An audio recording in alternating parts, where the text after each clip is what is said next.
Welcome all students, Ray Shikshan Samstha Satara, Rose Project 2021-22, 11 Science conducted by Yashwantrao Chavan Institute of Science Satara. Myself, Patil Varshanand Rao, Junior College teacher from YC College Satara. In the previous lecture, we have already started 11 Science, subject Biology, topic number 13, Respiration and Energy Transfer. This is our lecture number 3. In previous lecture, we have already started the aerobic respiration, and such aerobic respiration is studied with the help of glycolysis, connecting leak reaction, and Krebs cycle. In this lecture, we have to detail study about the next step of aerobic respiration, that is called as a electron transport system or electron transport chain. तर आपण आज aerobic respiration मध्ये last step बघणार आहोत, electron transport chain असं म्हणलं जातं. Wherever NADH2 and it is written also by NADH plus H plus and FADH2 are produced during glycolysis. Glycolysis मध्ये NADH2 आणि FADH2 प्रोड्यूस झालेले आहेत. Connecting link reaction and Krebs cycle, they are oxidized with the help of various electron carriers and enzymes. वेगवेगळ्या प्रकारच्या electron carrier मुळे आणि enzyme मुळे हे ऑक्सिडेशन होणार आहे त्यांच्या सहाय्यानं. आज आपण पहिल्यांदा इलेक्ट्रॉन ट्रान्सपोर्ट सिस्टीमला थोडक्यामध्ये ETS असं म्हणलं जातं. त्यामध्ये 5 कॉम्प्लेक्सचा उल्लेख आहे. त्या 5 कॉम्प्लेक्सची आपण माहिती थोडक्यात आधी पहिल्या स्लाइड मध्ये बघूया. Complex first include NADH dehydrogenase enzyme. Complex second include FADH2. Complex third include cytochrome BC1. Cyto म्हणजे सायटोक्रोम BC1 असं त्याला म्हणलं जातं. Complex fourth include cytochrome C oxidase enzyme and complex 5 include or fifth include ATP synthase enzyme. ते 5 complex मध्ये आपल्याला असणारे वेगळे एन्झाईम किंवा कोएन्झाईम माहित असणं गरजेचं आहे. Let's start about electron transport chain or electron transport system, or it is also called as ETS. Electron transport system is the last step of aerobic respiration. ही सगळ्यात शेवटची aerobic respiration ची स्टेप आहे. It takes place on the cristae of mitochondria. Mitochondria क्रिस्टीला ही सगळी process घडणार आहे. The oxidation of reduced coenzyme into their oxidized form is known as a terminal oxidation. The reduced coenzyme oxidation of reduced coenzyme into their oxidized form होणं त्याला terminal oxidation म्हणलं जाते. This process involve electron transport through various electron carrier. He process घडण्यासाठी बऱ्याच electron transfer होणार आहेत, electron transfer होणार आहेत. ते वेगवेगळ्या इलेक्ट्रॉन कॅरियर मार्फत ट्रान्सफर होतील. म्हणजे हे इलेक्ट्रॉन कॅरियर या इलेक्ट्रॉनला ट्रान्सफर करण्यासाठी मदत करणार आहे. Which form electron transport system or respiratory chain. Free molecular oxygen is a final electron acceptor. शेवटचा इलेक्ट्रॉन ऍक्सेप्टर हा नेहमी फ्री मोलिक्युलर ऑक्सिजन असणार आहे. आता ही जी आपल्याला डायग्राम दिसते ती इलेक्ट्रॉन ट्रान्सपोर्ट सिस्टीमचे, त्यामध्ये आपल्याला कुठं घडणार आहे बघा, क्रिस्टी ऑफ मायटोकॉन्ड्रिया घडते. त्यामध्ये मायटोकॉन्ड्रियाचे दाखवले बघा, मायटोकॉन्ड्रियाची इंटरमेम्ब्रेन स्पेस, इनर मायटोकॉन्ड्रियन मेम्ब्रेन दाखवलेला आहे आणि मॅट्रिक्स दाखवलेला आहे. आता ह्यामध्ये इथं तुम्ही बघायला गेला तर इंटर मायटोकॉन्ड्रियन मेम्ब्रेन मध्ये तुम्हाला व्हेरियस इलेक्ट्रॉन कॅरी दिसेल बघा. हा 2 इलेक्ट्रॉन आहेत, FMM न कॅरी केला, FES घेऊन जातोय. परत इलेक्ट्रॉन UQ म्हणजे युबिक्विनोन घेऊन जाणार आहे, UQH2 घेऊन जाणार आहे. पुढे जाऊन हे इलेक्ट्रॉन सायटोक्रोम C1 कडे येणार आहेत. अजून पुढे गेलं तर सायटोक्रोम C आहे, सायटोक्रोम C कडे CUA कडे जातोय. नंतर सायटोक्रोम A कडून सायटोक्रोम A3 कडे जातोय. तर हे जे इलेक्ट्रॉन पुढे ढकलले जातात ही प्रोसेस इनर मायटोकॉन्ड्रियल मेम्ब्रेन मध्ये घडते. आणि ही प्रोसेस घडत असताना प्रोटॉन्स हे इंटर मेम्ब्रेन स्पेस मध्ये आपलं प्रोटॉन ग्रेडियंट वाढवतील. आणि मॅट्रिक्स मध्ये मात्र आपण मगाशी जे 5 कॉम्प्लेक्स बघितले ते मॅट्रिक्स मध्ये तुम्हाला दिसत आहेत. कॉम्प्लेक्स फर्स्ट आहे बघा इथं, कॉम्प्लेक्स थर्ड आहे, नंतर सेकंड दाखवलाय, फोर्थ आणि फिफ्थ. हेच थोडंसं आपल्याला डिटेल मध्ये बघायचं. Okay, let start electron transport system और इलेक्ट्रॉन ट्रान्सपोर्ट चेन. बघा, during this process synthesis of ATP takes place with the help of energy is released. ATP synthesis होणार आहे with the help of energy is released during the electron transfer. ATP synthesis होत असताना energy काय होणार आहे, energy release होणार आहे आणि इलेक्ट्रॉन ट्रान्सफर होणार आहे. This synthesis of ATP is called as a oxidative phosphorylation. आणि अशा प्रकारचे ATP सिंथेसिसला ऑक्सिडेटिव्ह फॉस्फोरायलेशन असं म्हणलेलं आहे. Oxidation of compound means removal of electrons from it. This is usually accompanied by the removal of hydrogen. Reduction means addition of electrons to a compound, usually accompanied by the addition of hydrogen. हे आपल्याला लक्षात ठेवायचं, त्याला मराठी अर्थ बघायची काय कारण नाही, आपल्याला इंग्लिश मध्येच ते लक्षात ठेवायचंय. ड्युरिंग आता बघा इथून प्रोसेस सुरू होते. ऍक्च्युअली आता मॅट्रिक्स मधून आपली इलेक्ट्रॉन ट्रान्सपोर्ट सिस्टीमची आपण पहिली स्टेप बघूया. ड्युरिंग ऑक्सिडेशन ऑफ NaDH2, बघा इथं ऑक्सिडेशन होते NaDH2 चं and FADH2, electrons and protons, electron म्हणजे 2E न दाखवलेत आणि प्रोटॉन्स म्हणजे आहे तर 4H दिसतो, H म्हणजे proton. Electron and protons are released but only electrons are carried forward whereas protons are released into outer chamber of mitochondria. हे इलेक्ट्रॉन पुढे ट्रान्सफर होत आहेत NaDH2 चं आणि FADH2 चं ऑक्सिडेशन करणार आहे, त्यामुळे इलेक्ट्रॉन्स हे फॉरवर्ड होणार आहेत इलेक्ट्रॉन कॅरियर मार्फत, पण कुठं इनर मायटोकॉन्ड्रियल मेम्ब्रेन मध्ये, आणि प्रोटॉन्स मात्र इंटर मेम्ब्रेन स्पेस मध्ये किंवा आउटर चेंबर ऑफ मायटोकॉन्ड्रिया मध्ये ते ढकलले जाणार आहेत. The metabolic pathway through which the electron pass from one carrier to another is called as a ETC or electron transport system or electron transport chain. ETC चा long form आहे electron transport chain, ह्याला दुसरं नाव आहे ETS म्हणजे electron transport system, and it is present in the inner mitochondrial membrane मध्ये दिसणार आहे. हीच डायग्राम आपण परत एकदा बघतोय बघा, तीच आहे, वेगळी काही नाहीये, आपल्याला पुढच्या स्टेप बघायचे. The electrons from NaDH2 बघा इथे दिसतंय produced in the mitochondrial matrix, झाले का बघा इथे इलेक्ट्रॉन तयार होणार आहेत. During citric acid cycle are oxidized by NaDH dehydrogenase complex first, इथे घडतंय बघा त्यामुळे, and ubiquinone located within the inner membrane. ही UQ म्हणजे युबिक्विनोन आहे, इलेक्ट्रॉन पास झाले FMN2 FES कडनं, नंतर युबिक्विनोन कडे आलेले आहेत ते. During movement of electrons, some amount of energy is released, which is used to pump 4H plus from matrix to outer chamber to develop higher proton gradient. इलेक्ट्रॉनची movement होत असताना some amount of energy release होतीये आणि ही energy 4H plus किंवा proton intermembrane space मध्ये ढकलण्यासाठी उपयोगी पडते. बघा इथे पण 4H प्लस आले, 4H प्लस बाहेर आले, बाहेर म्हणजे इंटरमेम्ब्रेन स्पेस मध्ये आले, त्यामुळे प्रोटॉनचं गार्डियन इथं वाढले, 4H प्लस दिसतंय तुम्हाला. Ubiquinone also received the reducing equivalent via FADH2, that is complex second. इथे दिसते बघ complex second, ubiquinone कडे आले complex second, that is generating during oxidation of succinate through the activity of enzyme succinate dehydrogenase in TCA cycle. Succinate चं conversion फ्युमारेट मध्ये झालं, कुठल्या cycle मार्फत? TCA सायकल मार्फत, आणि युबिक्विनोन कडून पुढे इलेक्ट्रॉन पास झालेले तुम्हाला दिसतंय तिथं. तीच डायग्राम बघा परत एकदा.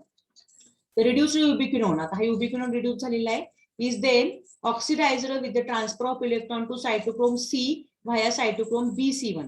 cytochrome C कडनं बघा काय होते, cytochrome BC1 कडे ढकलले जात आहे तिथं electron, and complex third is form, आणि इथं कॉम्प्लेक्स थर्ड झालेलं बघा BC1 आपण इथं म्हणलेलं आहे, दिसतं इथं C1 कडे आलेले आहेत, सायटोक्रोम B कडनं सायटोक्रोम C1 कडे आले, सायटोक्रोम C टू सायटोक्रोम C परत जाणार आहेत, आणि पुढची रिएक्शन आपल्याला बघायची आहे.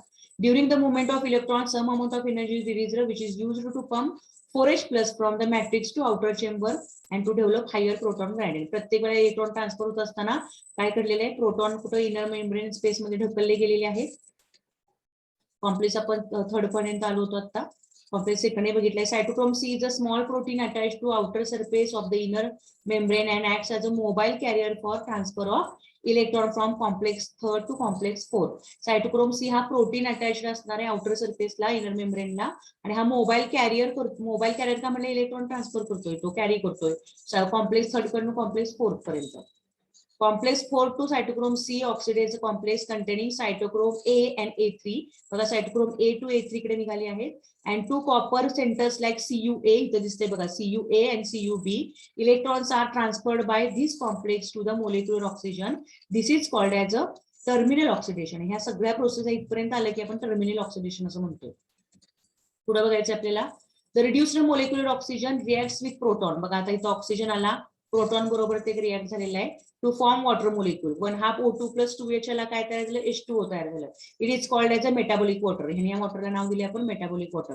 During the movement of electron some amount of energy is released which is used to pump 2H plus from matrix to outer chamber to develop higher proton gradient. आणि मग 2H plus इथं आलेले आहेत बघा intermembrane space मध्ये higher proton गॅडियंट develop झालेले आहे. When the electron pass from one carrier to another carrier via complex first to complex 4.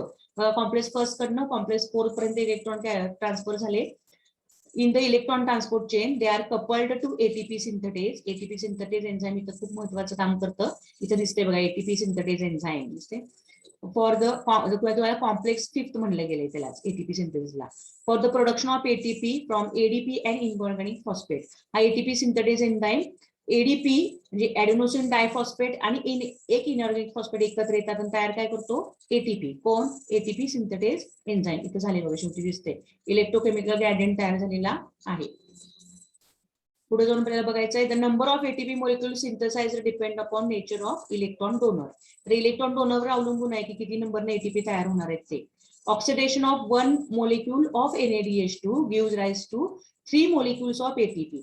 एका NADH2 चं ऑक्सिडेशन झालं की 3 एटीपी मॉलिक्यूल तयार होतात आणि oxidation of 1 molecule of FADH2 gives rise to 2 molecules of ATP. आणि एका FADH2 चं ऑक्सिडेशन झालं की 2 मोलिक्यूल ATP चे तयार होणार आहेत. आपल्याला पुढे जाऊन खूप महत्त्वाचं लक्षात ठेवायचं आहे. The role of oxygen is limited to the terminal stage of the process. It is the last electron acceptor and then combined with oxygen to produce H2O. मगाशी मी सांगितलं हाफ O2 plus 2H एकत्र आले आणि H2O तयार झालेला आहे. The presence of oxygen is a vital as it derives the whole process by removing hydrogen from the system. Oxygen is the final hydrogen acceptor. बघा इथं ऑक्सिजन हा final hydrogen acceptor इथं दिसतोय आपल्याला, त्यामुळे H2O तयार झालाय. Oxidative phosphorylation means in the respiration it is the energy of oxidation reduction utilized for the production of proton gradient required for phosphorylation process. आता आपल्याला काही इथले एटीपी सिंथेसिस कॉम्प्लेक्स वाईज मी सांगितलं. नेम ऑफ द कॉम्प्लेक्स तुम्हाला दिसतोय बघा, शेजारी diagram जे दिसते diagrammatic representation of ATP synthesis in mitochondria. हा F1 पार्टिकल आहे मायटोकॉन्ड्रिया मधला, त्याला बेसला आपण F0 म्हणले आणि हेडला F1 म्हणले. तर इथं हेड मध्ये एडीपी आणि इनऑर्गॅनिक फॉस्फेट एकत्र येतात आणि एटीपी तयार होतो. त्याच वेळेला 2H+ आणि 2H+ आयनचं मुवमेंट इथे दिसते. ही इनर मायटोकॉन्ड्रियल मेम्ब्रेन तिथे दिसते. Name of the complex required for complex 5 to ATP synthesis are. Complex first चा पार्ट आहे इलेक्ट्रॉन ट्रान्सपोर्ट सिस्टीमचा FMN NADH dehydrogenase. Complex second coenzyme Q और यूबिक्विनोन FADH डिहायड्रोजिनेज और सक्सिनेट डिहायड्रोजिनेज. कॉम्प्लेक्स थर्ड मध्ये cytochrome B to cytochrome C1. Complex fourth मध्ये cytochrome A cytochrome A3 CU present आहे आणि complex fifth मध्ये ATP सिंथेटेज और ATP एन्झाइम इज प्रेझेंट. आपल्याला महत्त्वाचं चार्ट लक्षात ठेवायचं आहे. पुढे सुद्धा डायग्राम तीच दिसते बघा. This complex consists of two major components F1 and F0. बघा इथे F1 आणि F0 दिसतोय. F1 is a head piece or it is called as a peripheral membrane protein complex. Second is a site for synthesis of ATP from ADP and inorganic phosphate. बघा adenosine diphosphate आणि inorganic phosphate एकत्र आला आणि adenosine triphosphate म्हणजे ATP तयार झाले. F0 is a integral membrane protein complex acts as a proton channel. हा proton channel म्हणून ऍक्ट होतो. इथे तुम्हाला 2H+ ची मुवमेंट दिसते. The passage of proton is coupled to the catalytic site of F1 component for the production of ATP. For each ATP produces 2H+ proton pass through the F0 from the intermembrane space to the matrix down the electrochemical proton gradient होणार आहे. त्यामुळे पुढे जाऊन आपल्याला तेच अजून बघायचंय बघा. तीच डायग्राम दिसते. पीटर मिशेल नावाचा सायंटिस्ट, मागे मी तुम्हाला उल्लेख केलेलाच होता आपण मागच्या पिरियडला. Peter Mitchell a Nobel laureate in 1961 proposed that the ATP synthesis occur due to H+ flow through a membrane. At each step of the electron transport, the energy is liberated. It is used to move proton from matrix to the outer chamber. Therefore, the concentration of proton in the outer chamber becomes more than that of matrix. This difference in the proton concentration along in a membrane is called as a proton gradient, due to which an electron potential is developed along the inner membrane. It continues in a stalk-like structure F5 and F6 त्याला असं म्हणले that terminate in a head piece F1 and project into the matrix असं त्याला म्हणलेलं आहे. पुढचा भाग आपण बघतो ह्यातलाच असणारा. When proton flow from F0 to F1 दिसते का बघा, प्रोटॉन म्हणजे H+ F1 F0 to F1 कडे आलेला आहे. Channel to the matrix they release the energy, त्यामुळे एनर्जी रिलीज होणार आहे F0 कडून F1 मध्ये येताना. into ATP synthesis use this energy to synthesize ATP from ADP and inorganic phosphate. त्यामुळे ADP आणि inorganic phosphate एकत्र येणार आहेत आणि ATP तयार होणार आहे ATP synthesis enzyme मुळे. Proton necessary for this are channeled from outer chamber of mitochondria into inner chamber by F0 part of the oxygen, that is complex 5 present in inner mitochondrial membrane. इथे दिसते बघा. This proton channeling by F0 is coupled to catalytic site of F1 which catalyze the synthesis of ATP from ADP and inorganic phosphate. ATP हा ADP आणि inorganic phosphate मार्फत तयार होणार आहे. This is oxidative phosphorylation. याने प्रोसेसला नाव दिले oxidative phosphorylation. As transfer of proton is accompanied with synthesis of ATP, this process is named as a chemoosmosis by Peter Michel. Peter Michelच्या भाषेमध्ये याला chemoosmosis असं म्हणलं जातं या सगळ्या प्रोसेसला. एरोबिक रेस्पिरेशन आपण बघतोय आता. ओव्हरऑल इलेक्ट्रॉन ट्रान्सपोर्ट सिस्टीम आपली संपली आहे. ओव्हरऑल इलेक्ट्रॉन ट्रान्सपोर्टचे थोडक्यात बघूया. NADH2 gives NADH2 complex first मध्ये गेला, NADH डिहायड्रोजन मार्फत युबिक्विनोन तयार झाला. कॉम्प्लेक्स सेकंड मध्ये FADH2 सक्सिनेट तयार होतोय. कॉम्प्लेक्स थर्ड मध्ये तुम्हाला सायटोक्रोम B C1 दिसेल, टू सायटोक्रोम C अँड कॉम्प्लेक्स 4 मध्ये सायटोक्रोम सी ऑक्सिडाइज मग H2O तयार होणार आहे. Electron transport system and oxidative phosphorylation in aerobic respiration the role of oxygen is limited to the terminal stage, yet oxygen is vital since it derived from the whole process by removing the hydrogen from the system. Oxygen acts as a final electron acceptor हे आपल्याला लक्षात ठेवायचं आहे. In respiration, energy of oxidation reduction is utilized for the phosphorylation, so that the process is called as a oxidative phosphorylation. Respiration मध्ये energy of oxidative reduction he utilize होते phosphorylation साठी, म्हणून त्याला oxidative phosphorylation म्हटलं जातं. Oxidative phosphorylation is different from phosphorylation का? Because here light energy is used for the production of proton gradient for phosphorylation. आता electron transport system दुसऱ्या एका डायग्राम मार्फत मी तुम्हाला दोन डायग्राम रिप्रेझेंट करते बघा. हे कॉम्प्लेक्स फर्स्ट दाखवलाय, सेम आहे, फक्त थोडीशी रिप्रेझेंटेशन डायग्रामचे वेगळं आहे. हा कॉम्प्लेक्स थर्ड आहे, हा कॉम्प्लेक्स फोर्थ आहे, इथं कॉम्प्लेक्स सेकंड आहे. सक्सिनेट टू फ्युमाराइड तयार झाला, इथं FAD2 FADH2 आणि मग इथं इलेक्ट्रॉन कॅरियर तुम्हाला दिसते FES आहे, FES आहे, CU आहे. हे सुद्धा तेच आहे, मगाची डायग्राम वेगळी थोडी दाखवली आहे. सेम डायग्राम आहे, इलेक्ट्रॉन ट्रान्सफर झाले आणि फायनल वॉटर मॉलिक्यूल तयार झाला and last electron accepted is oxygen, molecular oxygen तुम्हाला इथं दिसतोय. आता इथे इफिशियन्सी ऑफ एरोबिक रेस्पिरेशन आपल्याला बघायचं बघा. 1 molecule of glucose, that is 180 gram molecule घेतली ग्लुकोजचे, तर 1 complete oxidation gives rise to 6,86,000 calories, that is 288 kilo joule म्हणले. 1 ATP gives rise to 77.3 kilo calorie, that is 30.6 kilo joule.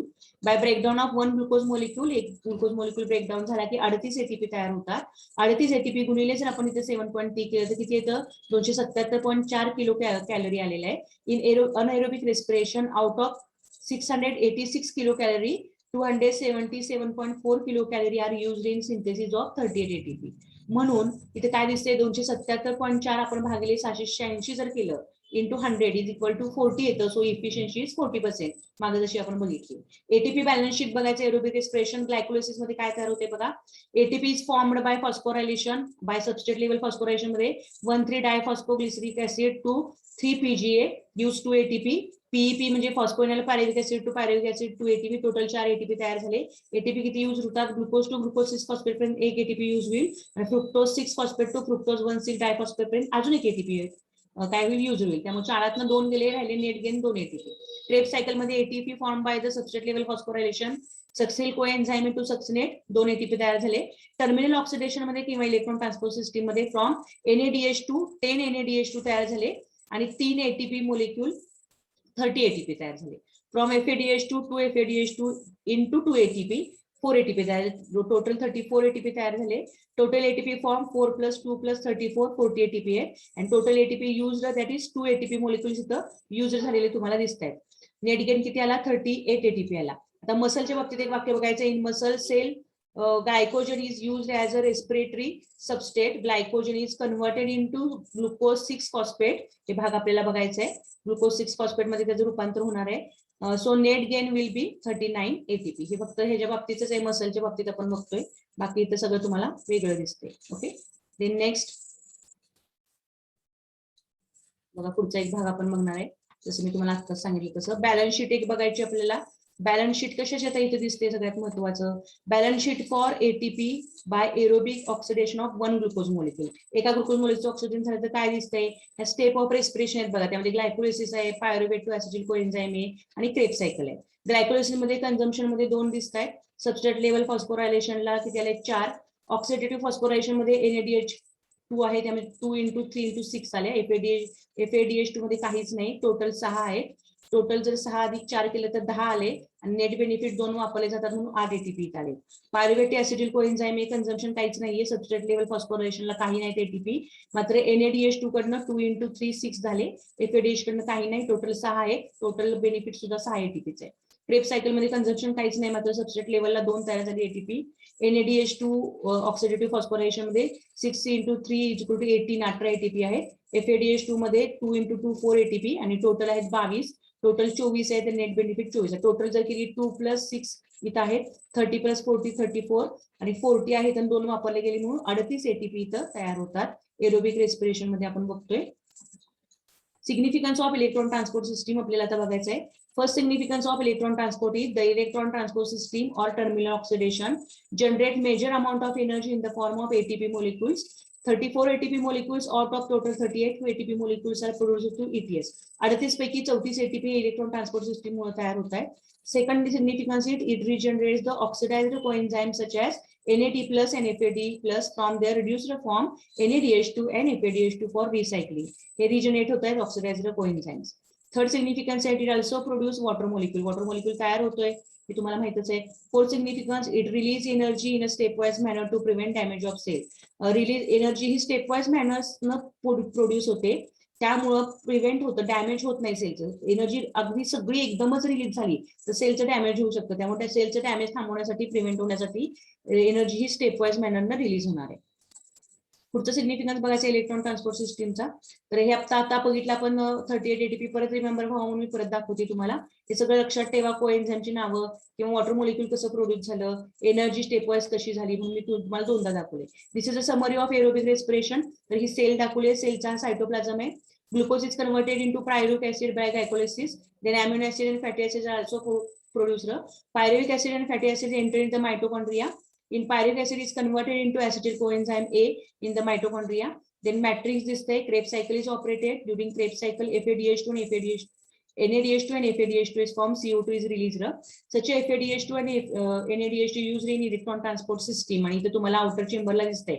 Electron transport system is carried out and finally water molecule is formed and ADP plus inorganic phosphate to give rise to ATP molecule. Proton guardian तुम्हाला outer chamber मध्ये माइटोकॉन्ड्रियाच्या तयार झालेली इथं दिसते.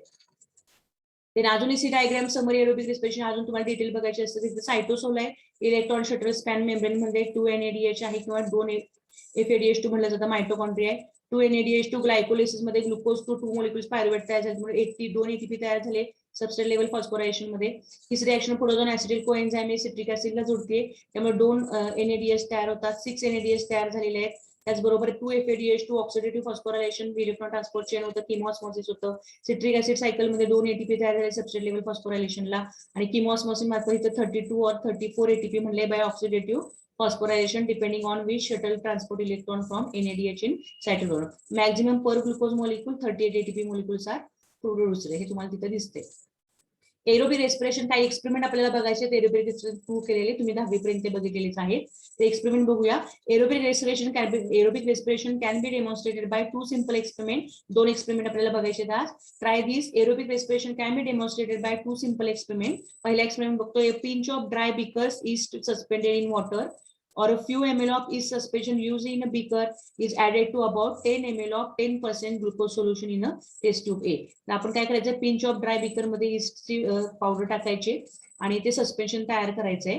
Tube ए तुम्हाला कुठे आहे ते पण दाखवते बघा. इथं काय केले आपण, एक टेस्ट ट्यूब घेतली, त्याला इथं स्टॉपर बसवलेला आहे वरच्या बाजूला. बॉइलिंग ट्यूब आहे ही, त्यामध्ये थिन लेअर ऑइलची टाकली. खाली इथं टेस्ट ट्यूब मध्ये ग्लुकोज आणि ईस्ट सस्पेन्शन आहे. ह्याला आपण अनएरोबिक एन्व्हायरमेंट प्रोव्हाइड केले.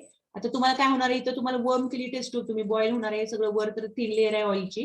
बबल्स ऑफ CO2 इव्हॉल्व्ड होणार आहेत. शेजारी आपण एक ट्यूब इथं लावली, त्या डिलिव्हरी ट्यूब जोडली. ही डिलिव्हरी ट्यूब टेस्ट ट्यूब मध्ये जोडली आणि टेस्ट ट्यूब मध्ये लाईम वॉटर चुन्याची निवडी घेतली. CO2 तयार होणार आहे. CO2 हा या डिलिव्हरी ट्यूब मार्फत लाईम वॉटर मध्ये जाणार आहे. अँड लाईम वॉटर टर्न चॉकी और milky in presence of CO2. म्हणजे चुन्याची निवडी दुधी होते. तुम्ही 10वी पर्यंत बघितले तोच एक्सपेरिमेंट आहे हा. वेगळा असं काही नाही, फक्त आपण मांडणी वेगळी केलेली आहे. The surface of liquid is carefully covered with the oil to prevent the contact with air. आपण लिक्विड ऑइल वर ओतलेले आहे त्या टेस्ट ट्यूब मध्ये तुम्हाला दिसते. The test tube is closely tight with the stopper लावला मी मगाशी सांगितलं. One end of the short bent glass tube is inserted through it to reach the air inside the tube. होऊ नये म्हणून. Other end of the glass tube is connected by a polythene or rubber tubing to another bent glass tube fitted into the stopper. दुसरी जी bent tube आपण दुसऱ्या taste tube मध्ये सोडली त्यालाही stopper लावलेला आहे. The open end of glass tube or delivery tube मगाशी दिली deeper into the lime water which containing, आता lime water आपण तिथं टाकलेलं आहे बघा, which containing a test tube मध्ये. पुढचा भाग आपल्याला बघायचा आहे इथला.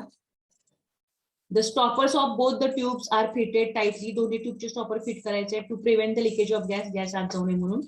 First test tube placed in warm water, ज्यामध्ये आपण ऑइल घातले. ते किती त्याला टेम्परेचर प्रोव्हाइड करायचं आहे, 37 degree Celsius to 38 degree Celsius in a beaker. Lime water generally turns milky, दुधी होणार आहे, indicating the evolution of carbon dioxide from the yeast preparation. ह्याच्यावर असं सिद्ध झालंय की कार्बन डायऑक्साइड इव्हॉल्व झाला ईस्ट प्रिपरेशन करत असताना. Level of the lime water in the delivery tube does not rise, ती काही वाढत नाहीये डिलिव्हरी ट्यूब मधली level. showing that there is no decline in volume of gas in the test tube A and consequently no utilization of oxygen by yeast. Preparation is stored for a day or 2 days. आता हे सगळं preparation 2 दिवस ठेवायचं आहे. When you open the stoppers of tube A, tube A चा stopper आपण उघडला, you will notice a smell of alcohol. तुम्हाला अल्कोहोलचा वास येईल, indicating the formation of ethanol. हे काय दाखवतं? अल्कोहोलचा वास आला म्हणजे इथेनॉल तयार झाले तिथं.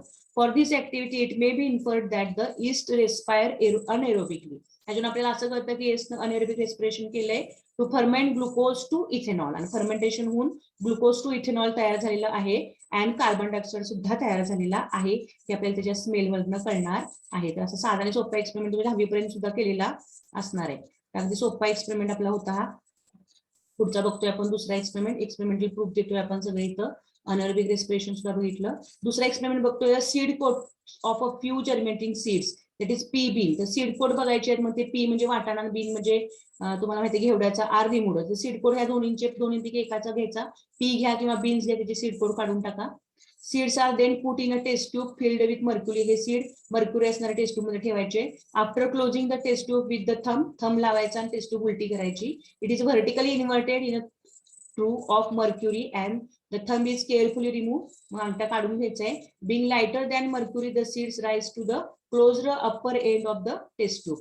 No gas is seen at first in the test tube. बघा इथे दिसतंय का तुम्हाला? आपण डायग्राम बघूया म्हणजे पटकन कळेल. बघा टेस्ट ट्यूब मध्ये आपण काय केलं? मर्क्युरी टाकली आणि सीड कोड काढलेले पी किंवा बीनचे सीड टाकले. टेस्ट ट्यूब उलटी केली का पसरड भांड्यामध्ये. हे लिक्विड मर्क्युरी दिसतोय. ते सोकड सीड जे आहे ते हलके असले मग टेस्ट ट्यूबच्या वरच्या टिपल्या, कारण उलटी केल्यामुळे ही टीप आहे टेस्ट ट्यूबची, जाऊन बसल्या. हलक्या आहेत या मर्क्युरीपेक्षा सीड, सोकड सीड्स. इथं टेस्ट ट्यूब दिसते, मर्क्युरी, लिक्विड मर्क्युरी आणि पेट्री डिश आहे. आता थोड्या वेळानं काय होईल? लगेच तुम्हाला इथे कार्बन डायऑक्साईड दिसणार नाही. काही वेळानंतर हे मर्क्युरी, लिक्विड मर्क्युरी पसरड भांड्यामध्ये, पेट्री डिश मध्ये सरकायला लागेल आणि वर कार्बन डायऑक्साईड जमा झालेला दिसेल. म्हणजे सोकड सीडनी कार्बन डायऑक्साईड तयार केला. That is experiment prove that the demonstration of anaerobic respiration. इथे तुम्हाला दिसते. पुढे बघूया. बघा आता ह्याच्यावर आपल्याला काय बदल होते? Germination proceed. आता ह्यामध्ये जर्मिनेशन व्हायला लागले सोकड सीडचं. Gas being to collected at the tip of the mercury in the test tube. Gas तयार व्हायला लागले टेस्ट ट्यूबला. On introducing a pellets of potassium hydroxide. तर आपल्याला पिलेट्स घालायचे, छोटे तुकडे असतात चौकोनी पोटॅशियम हायड्रॉक्साईडचे, ते टेस्ट ट्यूब मध्ये आपण इथे घालणार आहे. It rise to the top and absorb the gas. हे वर जातील आणि कार्बन डायऑक्साईड ऍब्सॉर्ब करतील. कोण? Potassium hydroxide. The mercury again fill the tube. Mercury वर चढेल. The potassium hydroxide reacts with carbon dioxide. Potassium हायड्रॉक्साईडची रिएक्शन कार्बन डायऑक्साईड बरोबर होईल. Gas to produce potassium carbonate and water. त्यामुळे पोटॅशियम कार्बोनेट आणि water तयार झाले.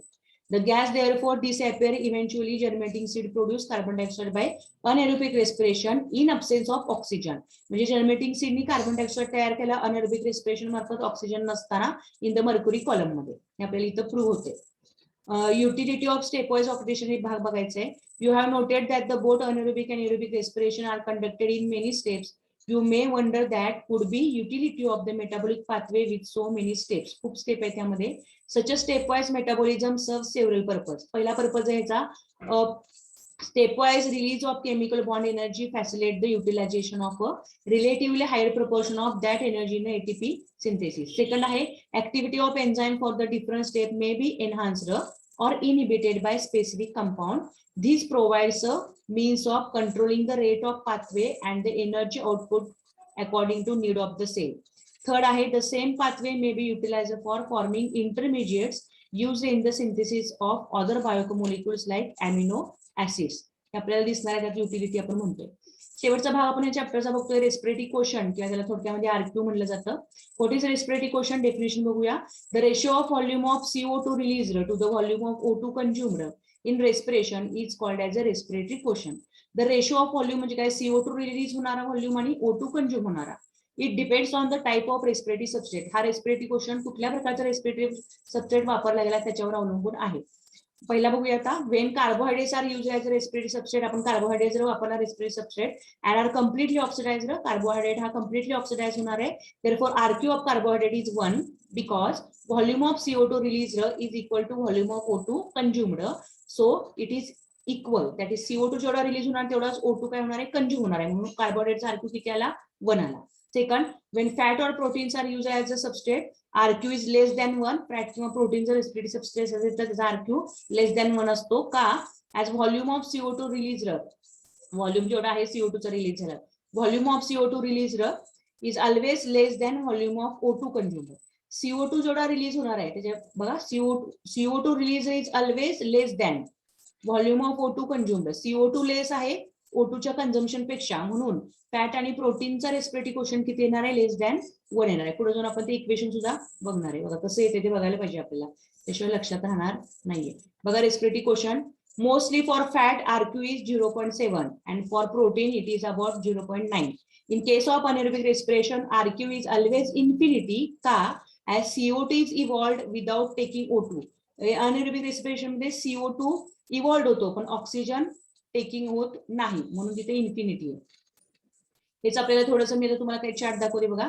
RQ is equal to volume of CO2 evolved upon volume of O2 consumed. RQ for carbohydrate किती मग सांगितलं आपण 1 आहे, आणि दुसरं बघायचं आपल्याला काय बघा, RQ फॉर फॅट हा less than 1, RQ for protein 0.9, RQ for fat बघा इथे दिसतोय तुम्हाला, आपण चिन्ह दाखवले आणि 1 लिहिलंय. RQ is the ratio of volume of CO2 evolved to the volume of O2 consumed in respiration. हे इक्वेशन परत दिसते. RQ depends on the type of respiratory substrate. RQ for fat is 1 because equal amount of CO2 आणि O2 होणार आहे. म्हणून कार्बोहायड्रेटचं म्हणजे थोडक्यात aerobic रेस्पिरेशनचे equation दाखवले बघा. C6H12O6 plus 6O2 gives rise to 6CO2 plus 6H2O plus energy. म्हणून RQ किती आला, 6CO2 upon 6O2 बरोबर 1 आलेला आहे. पुढचं बघूया. आता हेच ते दाखवतोय बघा, मगाशी सांगितले फक्त इथं ट्रायपाल्मेटिन घेतलाय फॅट आपल्याला बघायचंय, कॅल्क्युलेशन करायचंय fatty acids. Example tripalmitin 2C51H93O6 plus 145O2 gives rise to 102 CO2 plus 98H2O plus energy. RQ किती आला बघा, CO2 आपण O2 करायचंय, 102 CO2 आपण 145O2 is equal to 0.7. म्हणून RQ for protein 0.9. In all living organisms, respiratory substrates are often more than one. Pure protein or pure fat is never used as a respiratory substrate. इथं वापरलं जात नाही, सगळ्यात महत्वाचं. The respiratory quotient बघा थोडक्यात इथं दिले. रेस्पिरेटरी सबस्ट्रेट ग्लुकोजचा 1 आहे, फॅटचा 0.7 आहे, प्रोटीनचा 0.9 आहे. If any degree of anaerobic respiration occur RQ value significantly above value of 1.0 are obtained होणार आहे तिथं. बघा आता ग्लुकोज 6C12O6 काय तयार झालं, 2CO2 तयार झाला, then 2C2H5OH plus energy ethyl alcohol. RQ from glucose anaerobically काय दिसतंय, 2 मोलिक्युल CO2 चे आहेत, 0 O2 आहे, म्हणून अनएरोबिक रेस्पिरेशनचा RQ नेहमी किती असतो, इन्फिनिटी येतो. ओके, त्यानंतर पुढचं बघायचं आपल्याला ट्रायपाल्मेटिनचं इक्वेशन 2C51H98O6 मगाशी बघितला plus 145O2 gives rise to 102 CO2 evolve झालाय, 98H2 आणि एनर्जी रिलीज झाली. ट्रायपाल्मेटिन फॅट आहे आणि RQ किती आला, 0.7, त्याचे लेस दॅन युनिटी असं म्हणलं येतं. पुढे बघायचं रेस्पिरेटरी क्वोशंट, एक नवीन भाग आपल्याला आपण एनसीईआरटी मधला बघतोय. कार्बोहायड्रेटच्या बाबतीत बघा, ड्युरिंग एरोबिक रेस्पिरेशन इक्वेशन मगाशीच बघितलं, RQ 1 आला. फॅट अँड प्रोटीन मध्ये during aerobic respiration germination of fatty ऍसिडच्या बाबतीत इथे इक्वेशन परत ते ट्रायपाल्मेटिन दाखवले. RQ त्याचा कसा आलाय बघा, 0.71 आला फॉर फॅट साठी, आणि इथं मात्र प्रोटीन साठी RQ किती आहे, 0.9 आलेला आहे. कारण इथे किती आहेत, 63 CO2 आहेत आणि 77 O2 आहेत आणि 0.9 आलेला आहे. पुढचा आपण चार्ट बघतोय बघा, सेम असाच. Conversion of carbohydrate to organic acid होत असताना occurs when oxygen utilized but CO2 is not evolved in succulent plants where CO2 produced is utilized in carbon fixation. इथे इक्वेशन दिसते बघा, 2C2H12O6 plus 3O2 malic acid plus 3H2O. याचा RQ कडला तर 0 येणार आहे. Organic ऍसिडचं बघायचं असेल तर during aerobic respiration when organic acids are utilized as a substrate, oxalic ऍसिडच्या बाबतीत 2COOH2O2 4CO2 plus 2H2O, म्हणून RQ त्याचा किती आला, 4CO2 upon 1O2 is equal to 4 आलेला आहे. कार्बोहायड्रेटच्या बाबतीत मगाशीच बघितलं किती आला, परपेशच्या बाबतीत आहे हा. अनएरोबिक रेस्पिरेशनच्या बाबतीत ऑक्सिजन इज नॉट, बघा इथे काय दिसतंय, where oxygen is not consumed but CO2 is release in alcoholic fermentation मध्ये. C6H12O6 gives rise to 2C2H5OH and 2CO2. 2CO2 ला 0 O2 ला म्हणून इन्फिनिटी आले अनएरोबिक रेस्पिरेशनच्या बाबतीत. इथे एक वाक्य दिसते बघा, respirometer is an instrument used for measuring the rate of respiration as well as RQ. Common type is a Gannon's respirometer वापरला जातो. RQ for fixed diet, that is carbohydrate, fat, proteins is carbohydrate आणि fat protein आपल्या diet मध्ये is about 0.85 आहे, लक्षात ठेवायचं आपल्याला. पुढचं बघतोय बघा आपण सगळ्यात महत्वाचं सेल्युलर रेस्पिरेशन एकत्र बघायचं आहे. मगाशी मी हीच सायकल तुम्हाला दाखवली. शटल सेल्युलर रेस्पिरेशन मध्ये सेम आहे. परत एकदा सांगते, during cellular respiration total 38 ATP molecules are produced with the help of glycolysis, Krebs cycle and electron transport system. In case of glycolysis 2 ATP, in case of Krebs cycle 2 ATP, and in case of electron transport system 34 ATP molecules are produced. Therefore total 38 ATP molecules are produced during cellular respiration. Therefore the significance of respiration is, first significance of respiration is respiration provide energy for synthesis of biomolecules. Biomolecule तयार करण्याचे energy provide होते. Second significance आहे, it is also a source of energy for cell division. Cell division साठी energy मिळणार आहे respiration कडनं. Growth, repair and replacement of worn out task, movement and locomotion et cetera, या सगळ्यासाठी आपल्याला एनर्जी मिळणार आहे. थर्ड आहे, various intermediates of Krebs cycles are used as a building block for synthesis of other complex compound. तर building blocks तयार होण्यासाठी Krebs cycle कडनं काही इंटरमिडिएट्स येतात ती इथे उपयोगी पडतात. पुढचं बघायचं आहे फोर्थ नंबरचा सिग्निफिकन्स रेस्पिरेशनचा, कपल्ड विथ फोटोसिंथेसिस. रेस्पिरेशन हे कपल्ड आहे फोटोसिंथेसिस बरोबर. कधी रेस्पिरेशन एकटं घडणार नाही किंवा फोटोसिंथेसिस एकटं घडणार नाही. Respiration is coupled with photosynthesis. It helps to maintain the balance between CO2 and O2 in the atmosphere. त्यामुळे आपल्या ऍटमॉस्फिअर मध्ये CO2 चा आणि O2 चा बॅलन्स राहतोय. फिफ्थ आहे anaerobic respiration, that is fermentation, is used in various industries such as dairies, bakeries, distilleries, leather industries, paper industries, etc. It is used in the commercial production of alcohol and organic acid सुद्धा त्यामार्फत तयार होणार आहेत. काही vitamins आणि antibiotic सुद्धा इथे तयार झाले तुम्हाला दिसून येतील. आज आपण काय बघितले, सिग्निफिकन्स सगळे व्यवस्थित बघितलेले आहेत रेस्पिरेशनचे. This is our last lecture depending upon the topic number 13, respiration and energy transfer. Therefore, in this last lecture, we have to detail study about the electron transport system, as well as the balance sheet of aerobic respiration, as well as the utility of various types of the compound and respiratory quotient. आज आपण हा chapter detail मध्ये बघितलेला आहे. आपला respiration energy transfer हा chapter इथं संपतोय. Thank you all of you.